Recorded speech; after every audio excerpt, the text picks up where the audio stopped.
The making of a financial prodigy. Sam Bankman-Fried wasn't born into wealth built through business. He was born into something far more influential: ideas. His parents were both respected professors at Stanford Law School.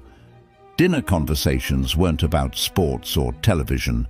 They revolved around ethics, economics, logic, probability, the value of human decisions. From an early age, Sam learned to see the world less through emotion and more through numbers. Friends later described him as brilliant, but socially awkward. Someone who could spend hours solving mathematical problems while barely noticing what was happening around him.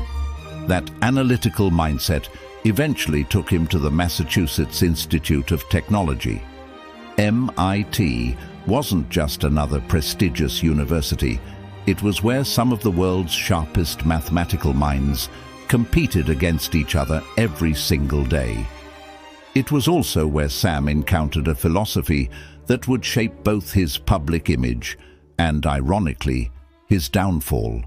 It was called effective altruism. The philosophy sounded almost revolutionary. Instead of choosing a career based on passion or prestige, choose the one that allows you to make the most money possible, not for yourself, but for everyone else.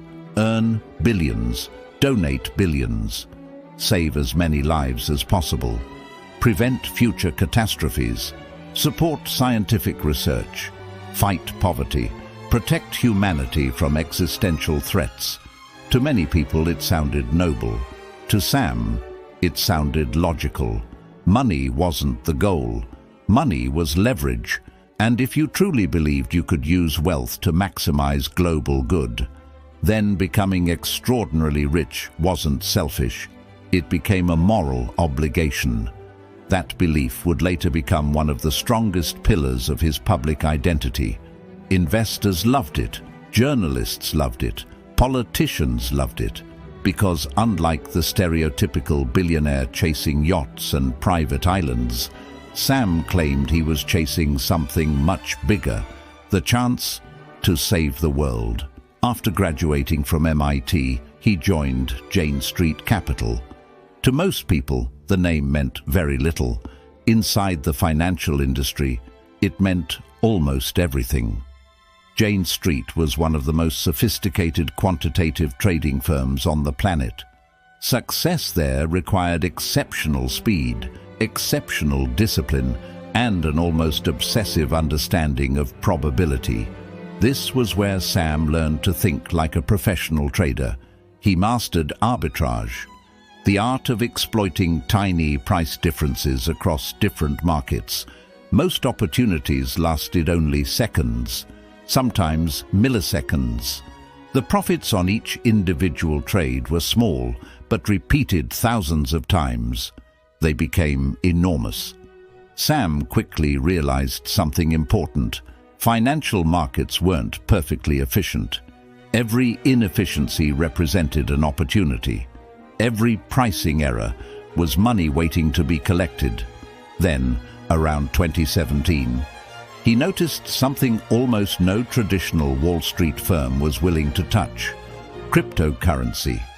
At the time, Bitcoin was still considered a speculative experiment, too volatile, too risky, too unregulated. Large financial institutions stayed away. But Sam wasn't looking for safety. He was looking for inefficiencies, and hidden inside the chaotic world of crypto, he found one that looked almost impossible to believe. The exact same Bitcoin was selling for dramatically different prices depending on where you bought it. In South Korea and Japan, investors were paying huge premiums, sometimes thousands of dollars more, for the exact same digital asset. Most people saw chaos. Sam saw an unlimited arbitrage machine.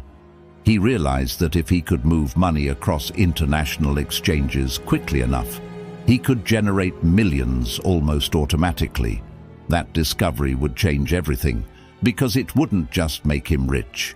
It would give birth to a company, that would eventually become one of the most powerful firms in cryptocurrency. Its name was Alameda Research, and although almost nobody knew it yet, Alameda would become the beating heart of one of the biggest financial frauds in modern history, printing money in the Wild West. By 2017, cryptocurrency was unlike anything the financial world had ever seen. It wasn't just volatile, it was chaotic. Prices could swing by 20 or 30% in a single day. New exchanges appeared almost overnight. Regulations were practically non-existent, and fortunes were being made by people who had little understanding of the technology they were investing in. To most professional traders, it looked like a casino. To Sam Bankman-Fried, it looked like the greatest market inefficiency of his generation. While Wall Street dismissed crypto as a dangerous bubble, Sam noticed something remarkable. Bitcoin wasn't trading at the same price around the world. In countries like South Korea and Japan, demand had exploded so quickly that local exchanges couldn't keep up. Investors were willing to pay thousands of dollars more for the exact same Bitcoin than traders were paying in the United States. The phenomenon became known as the kimchi premium. For most people, it was an interesting market anomaly. For Sam, it was a business model. The strategy was deceptively simple: buy Bitcoin where it was cheap, transfer it overseas, sell it where it was expensive, and repeat the process over and over again. In practice, however, it was anything but simple.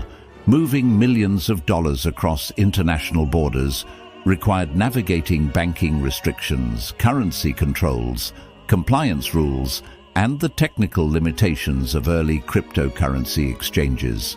Most firms considered the process too risky and too complicated. Sam saw complexity where others saw impossibility. So he founded Alameda Research. Officially, Alameda was a quantitative trading firm specializing in digital assets. In reality, it became one of the largest and most aggressive crypto trading operations in the world. The company moved enormous amounts of capital across dozens of exchanges, operating around the clock to exploit pricing inefficiencies before competitors could react. The profits were staggering. Some reports estimated that, at its peak, Alameda was earning millions of dollars every single day. Almost overnight, Sam transformed from an unknown quantitative trader into one of the most influential figures in the crypto industry. But success created an unexpected problem. The more Alameda traded, the more obvious the weaknesses of existing crypto exchanges became. Trading platforms frequently crashed during periods of high volatility. Orders failed to execute. Liquidity disappeared at the worst possible moments. Professional traders had to rely on infrastructure that often behaved like a beta version of a finished product.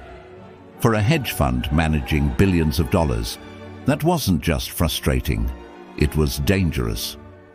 Sam believed the industry had a fundamental problem. Crypto exchanges weren't being built by professional traders. They were being built by software developers, and software developers didn't always understand what institutional traders actually needed. Instead of waiting for someone else to solve the problem, Sam decided to build the exchange he wished already existed. It was a decision that would redefine his career and eventually destroy it, building the casino. In May 2019, Sam Bankman-Fried and software engineer Gary Wang launched a new cryptocurrency exchange. Its name was FTX. Unlike many of its competitors, FTX wasn't designed for beginners. It was designed by traders for traders. The platform introduced sophisticated order types, leveraged products, derivatives, and a trading engine capable of processing transactions with remarkable speed. Institutional investors immediately noticed the difference. While other exchanges struggled to keep their systems online during periods of heavy trading, FTX developed a reputation for reliability. Professional traders migrated to the platform. Retail investors soon followed. Growth was explosive, but technology alone wasn't what turned FTX into one of the most valuable companies in the industry. The real product wasn't the exchange. It was Sam himself.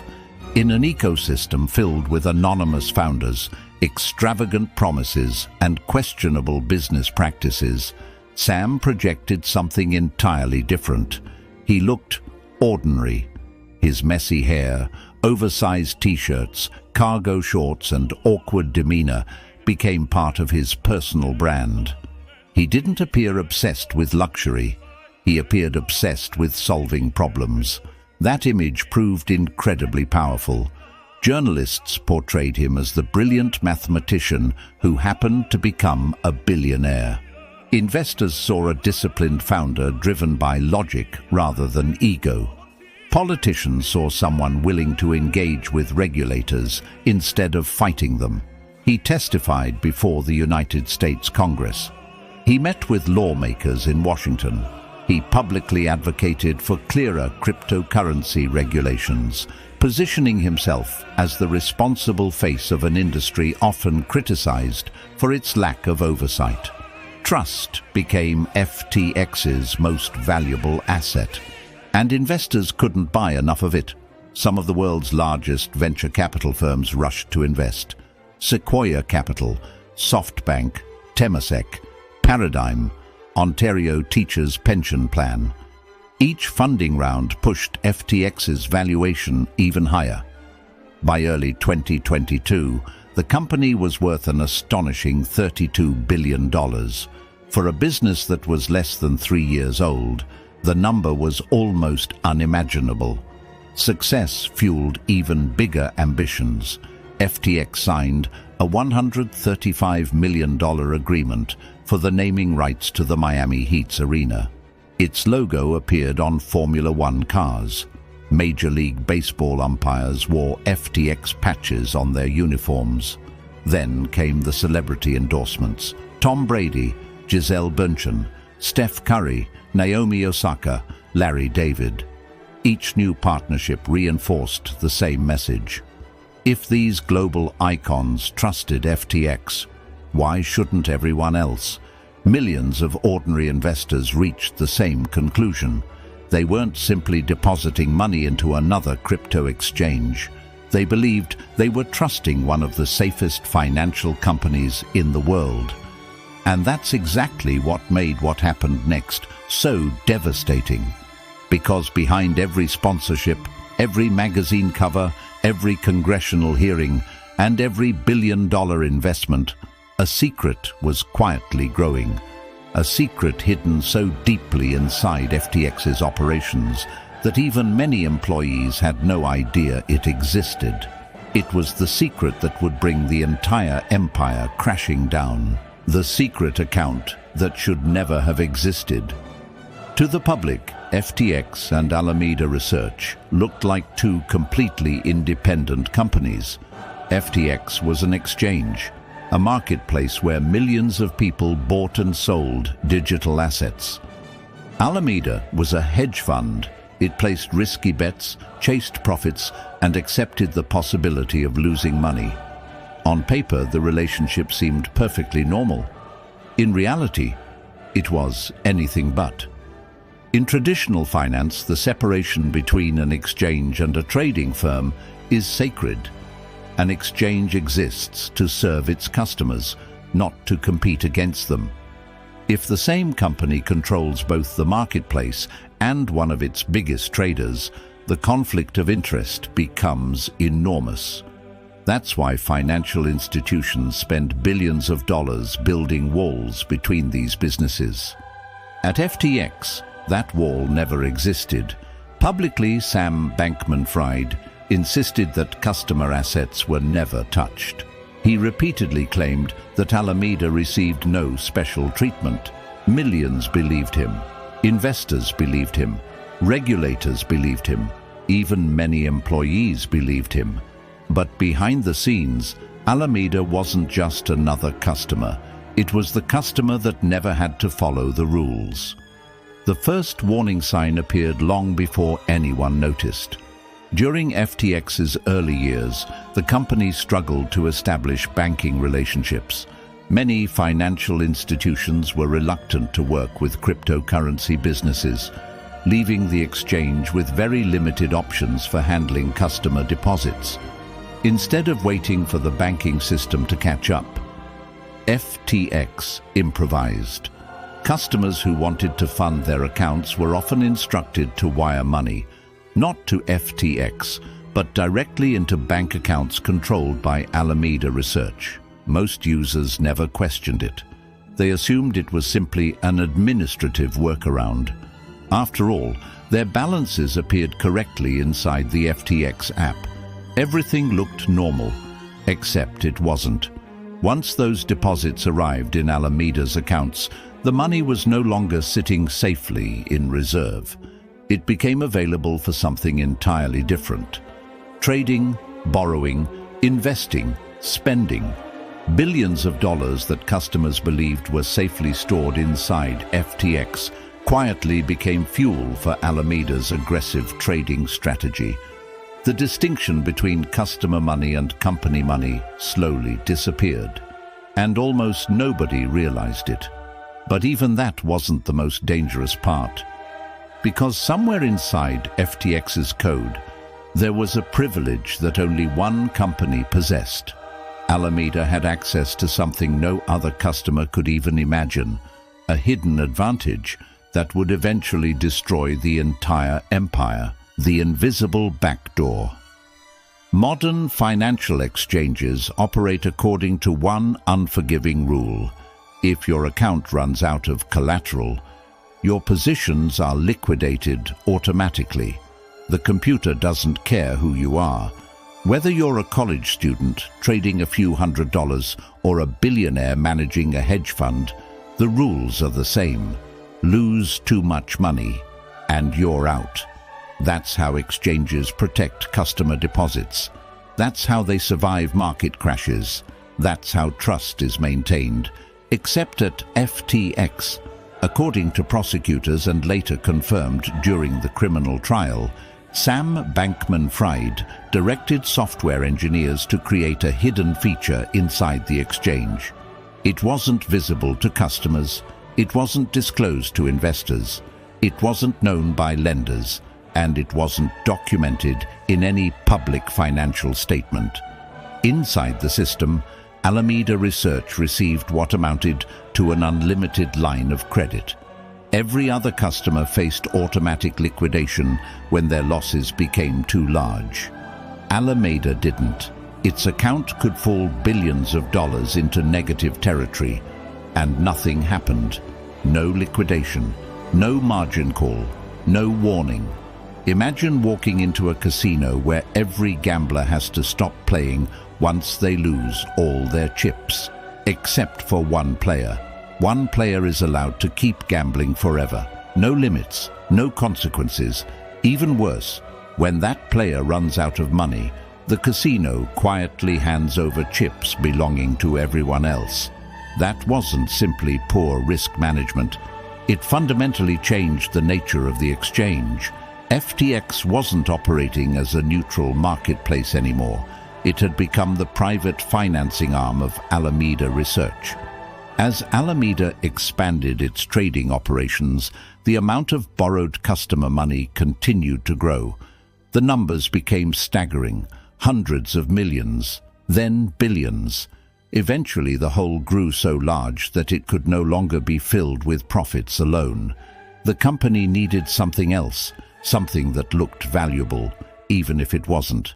So Sam and his inner circle created exactly that. A new cryptocurrency, one they controlled from the very beginning. It was called FTT, and it became the cornerstone of the illusion, printing wealth out of thin air. At first glance, FTT looked like every other exchange token.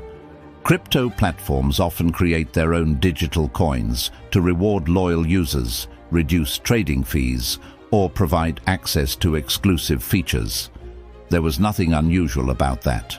What made FTT different wasn't its purpose. It was how it was used. FTX controlled the overwhelming majority of the token's supply.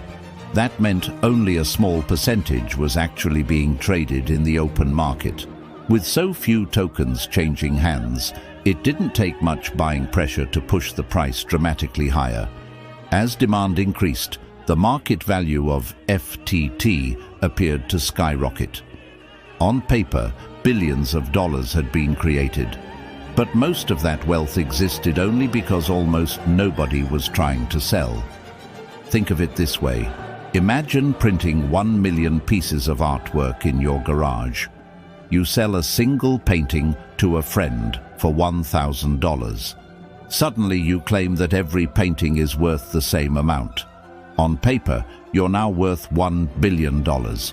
In reality, if you tried to sell all of them tomorrow, the price would collapse almost instantly. That was the illusion behind FTT. Its market price suggested enormous wealth. Its actual liquidity told a very different story. But Alameda wasn't interested in selling the tokens. It used them as collateral. Crypto lenders accepted FTT as proof that Alameda possessed billions of dollars in assets. Based on that collateral, they extended enormous loans, real dollars, real cryptocurrencies, real purchasing power. The collateral, however, depended almost entirely on confidence. As long as everyone believed FTT was valuable, the system kept functioning. And because FTX itself helped support the token's price, the illusion reinforced itself. Customer deposits financed Alameda. Alameda borrowed against FTT. Those borrowed funds flowed back into investments that strengthened the image of FTX. It became a perfect financial loop, a machine feeding itself with money that never truly belonged to it. From the outside, it looked like one of the fastest-growing companies in modern finance. Inside, it had quietly become one of the most fragile. Everything depended on one assumption, that nobody would ask for their money back at the same time. Unfortunately for Sam Bankman-Fried, that's exactly what was about to happen, the crack in the foundation. For years, the illusion held. Alameda kept borrowing, FTX kept growing, investors kept celebrating, and Sam Bankman-Fried became something even more valuable than a billionaire. He became the industry's rescuer. Then came 2022. The cryptocurrency boom was over. Interest rates were rising. Easy money was disappearing. Investors who had spent years chasing risk suddenly wanted safety. One by one, crypto companies began to collapse. Then, in May 2022, disaster struck. The Terra Luna ecosystem imploded. Nearly $60 billion in market value vanished within days. It wasn't just another failed cryptocurrency, it was a shockwave. The collapse triggered a chain reaction across the industry. Crypto lenders that had freely handed out billions of dollars suddenly found themselves facing enormous losses.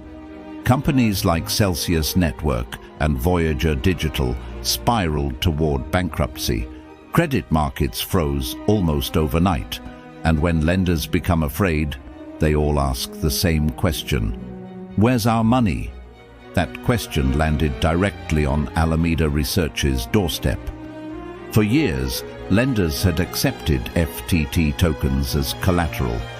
Now they wanted cash, real cash, but Alameda didn't have it. Its money was trapped inside illiquid venture investments, declining crypto assets, and billions of dollars worth of FTT, tokens that could only keep their value if almost nobody tried to sell them.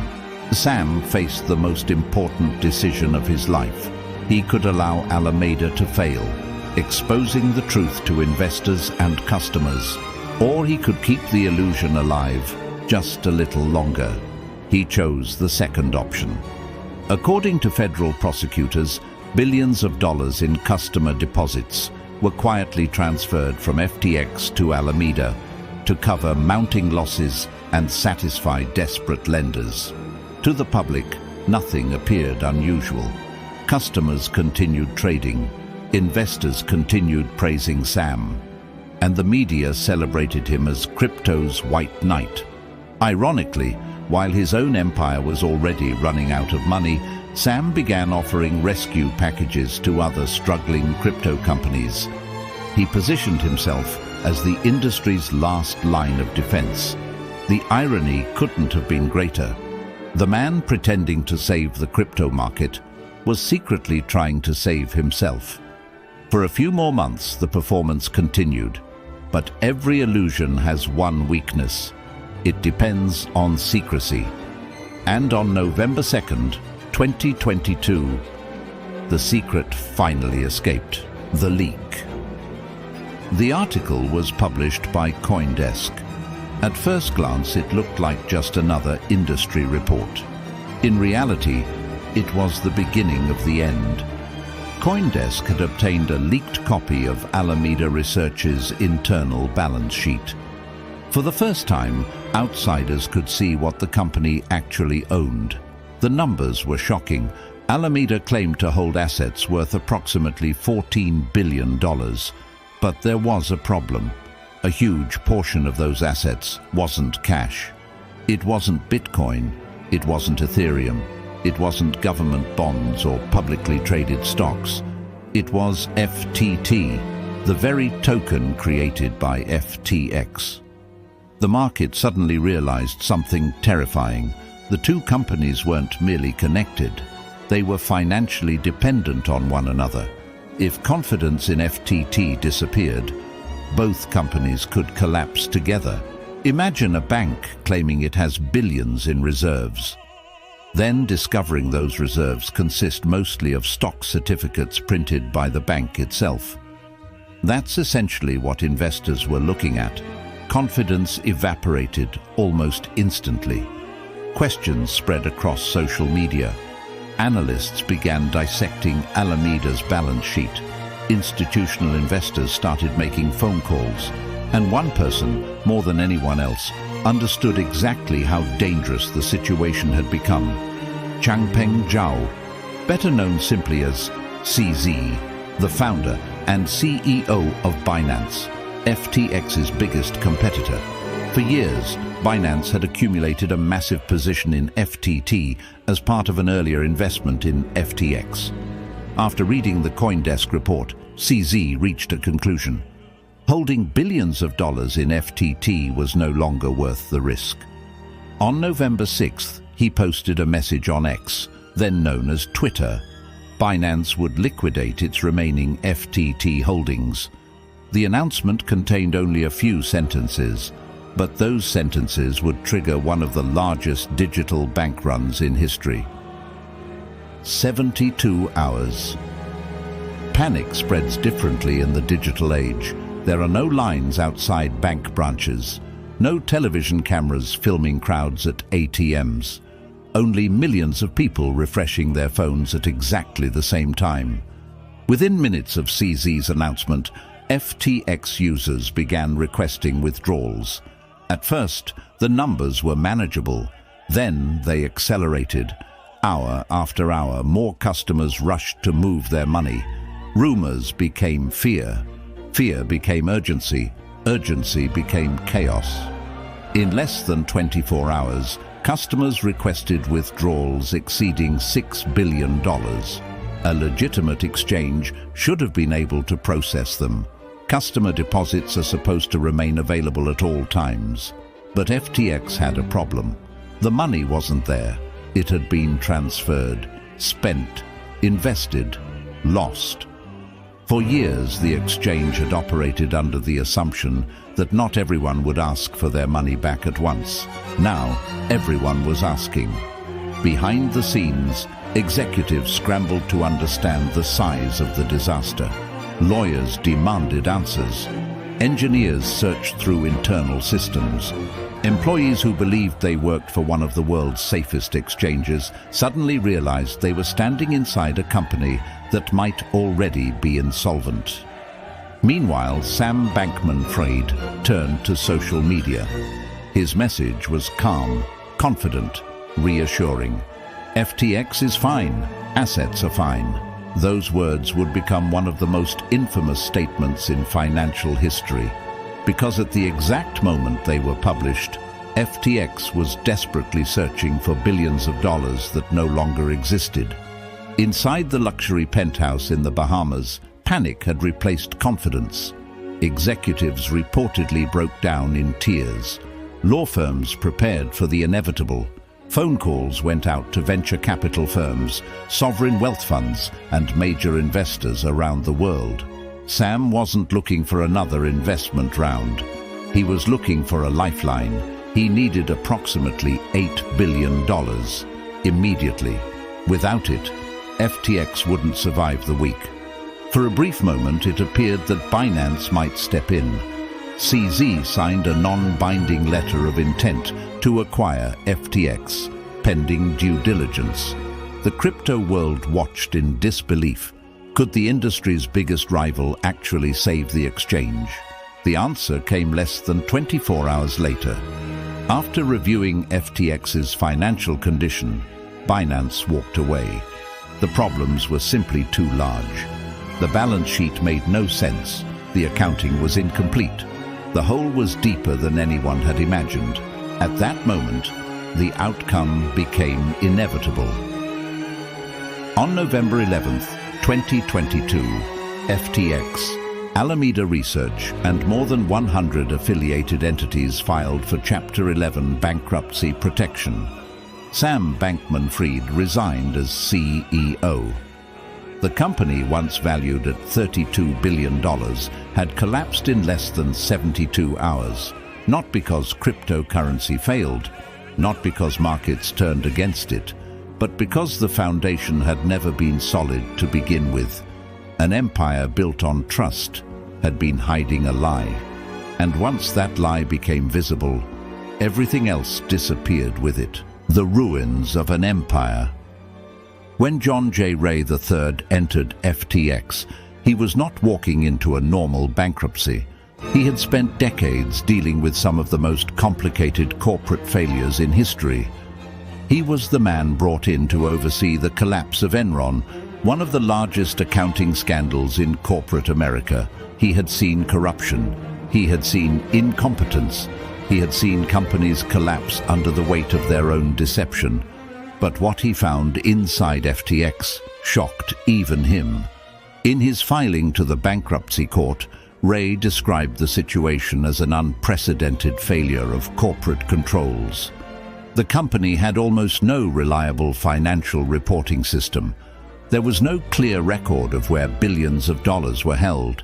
Basic business procedures that most companies consider essential simply did not exist. Employees used informal messaging platforms to approve expenses. Corporate funds were mixed with personal spending. Luxury properties in the Bahamas were purchased using company money. There was no functioning board of directors providing meaningful oversight. For a company that had once been valued at $32 billion, the internal structure was almost impossible to believe. The image presented to the world was one of sophistication. The reality behind closed doors was chaos. FTX wasn't destroyed only because of one bad investment. It collapsed because the entire organization had been built around a system where trust replaced control, and eventually, trust ran out. The fall of the Golden Boy. In December 2022, just weeks after FTX collapsed, Bahamian authorities arrested Sam Bankman-Fried at his residence. The billionaire founder, who once appeared on magazine covers, was suddenly facing extradition to the United States. The accusations were severe: fraud, conspiracy, money laundering. The man who had spent years presenting himself as the responsible face of cryptocurrency was now the central figure in one of the largest financial crime cases in recent memory. But the investigation was only beginning. Inside FTX and Alameda, two of Sam's closest associates made a critical decision. They chose to cooperate with prosecutors, Caroline Ellison, the CEO of Alameda Research, and Gary Wang, FTX's co-founder. Both admitted wrongdoing and agreed to testify against Sam. Their cooperation gave prosecutors something extremely valuable: a direct view into the decisions made inside the company. The trial became one of the most closely watched financial cases in years, and for the first time, the world heard what happened behind the doors of the Bahamas penthouse. The trial of Sam Bankman-Fried. During the trial in New York, Sam Bankman-Fried took an unusual step. He testified in his own defense. On the witness stand, he portrayed himself as a young CEO who had made mistakes while trying to manage a rapidly growing company. He argued that he had underestimated risks, that he had been overwhelmed, that the collapse was the result of poor decisions, not intentional fraud. But prosecutors presented a very different picture. They argued that FTX's failure was not an accident. It was a system where customer money was secretly transferred to Alameda, a system where special privileges were created, a system where investors and customers were given a false impression of safety. After weeks of testimony, the jury reached its decision. On November 2nd, 2023, almost exactly 1 year after the collapse of FTX became public, Sam Bankman-Fried was found guilty on all 7 counts against him, including wire fraud, securities fraud, and money laundering-related charges. The man who once represented the future of finance was now facing decades behind bars. In March 2024, he was sentenced to 25 years in federal prison and ordered to forfeit more than $11 billion. The rise was historic. The fall was even greater.